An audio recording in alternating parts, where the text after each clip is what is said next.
Congress has passed, and the president has just signed today, a spending bill that will keep the government open and funded through next September. Trace Gallagher has been following this story from the very beginning. He's got the latest. Hey, Trace.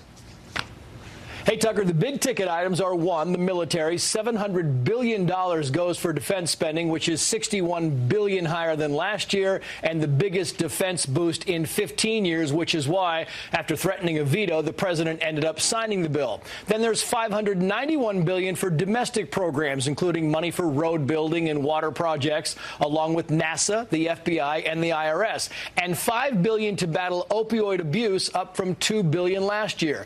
There's also $4 million for anti-harassment training for lawmakers and congressional aides. President Trump wanted $25 billion to build the border wall. He got $1.6 billion. There's $380 million to improve election security, and much to the dismay of conservatives, the bill also continues federal funding of Planned Parenthood. And if you missed it, GOP Senator Rand Paul was on a Twitter tear, tweeting things like the sheer size of the bill and that it funds, quote, $12 million for scholarships for Lebanon, $20 million for Middle East Partnership Initiative scholarship programs, $12 million in military funding for Vietnam, $3.5 million for nutrition assistance to Laos, $15 million in developmental assistance to China, and $10 million for women law enforcement officers in Afghanistan. And that, Tucker, is your budget roundup for this Friday. Tucker. Thanks, Trace. President Trump criticized today's budget bill even as he signed it. The deal is suboptimal, he suggested. It's certainly expensive. The legislation will trigger a $1 trillion deficit or come very close to that. That's great news here in D.C., by the way. The Range Rover dealership outside Washington is probably packed even now at this hour as lobbyists and contractors reward themselves for a job well done. They just got a massive raise. It's party time in D.C. There's an awful lot of pork in this thing.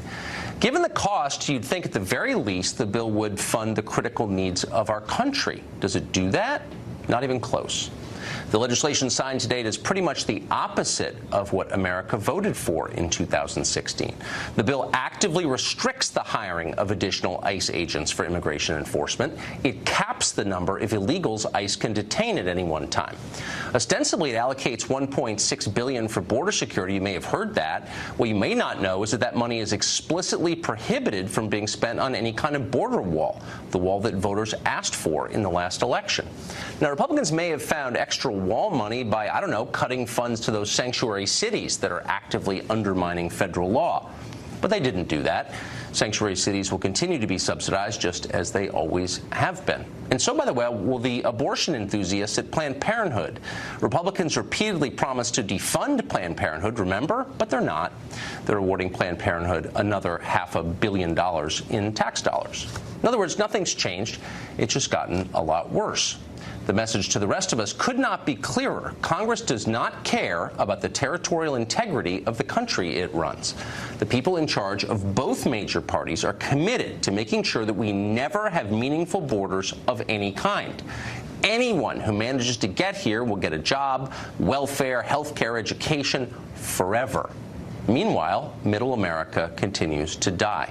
Those are Congress's priorities. Though in fairness, the bill actually does pay for border security, just not here in America. Jordan, Lebanon, Egypt, Tunisia, they all get American tax dollars to deal with their immigration problems. And congratulations. Also included in the bill is a $10 million chunk to hire female law enforcement in Afghanistan. $10 million for disadvantaged students in Egypt, not Egypt, Maine, Egypt, the country. $12 million to boost the military capacity of Vietnam. And how about China? Our greatest geopolitical and economic rival. Well, the bill gives the Chinese $15 million in development aid, some of which are go to promoting yak herding in Tibet. And on top of all of that, Congress gave itself a pay raise, needless to say. We'd love to have a Republican member of Congress on to explain why exactly we're sending money to China, which is rapidly overtaking us economically. But somehow we can't find any money to secure American borders. And we asked more than a dozen members of Congress to come on the show tonight. They all refused. And of course, you can see why. But here's an idea. Any member of Congress who supports sending tax dollars to China ought to resign from Congress tonight and give up his pension. That's a betrayal of our country. If only we knew who put that in the bill. It's a secret, of course. Members of Congress may not protect you, but they definitely protect each other. We do know that Paul Ryan signed off on that. Of course he did. Well, we're told we need this bill because of national security. But how secure is a nation that has no borders? Well, about as secure as a political party that has no rationale for existing, that treats its own voters like dupes and fools, that ignores election results like they didn't happen. Parties like that don't last long, and they shouldn't.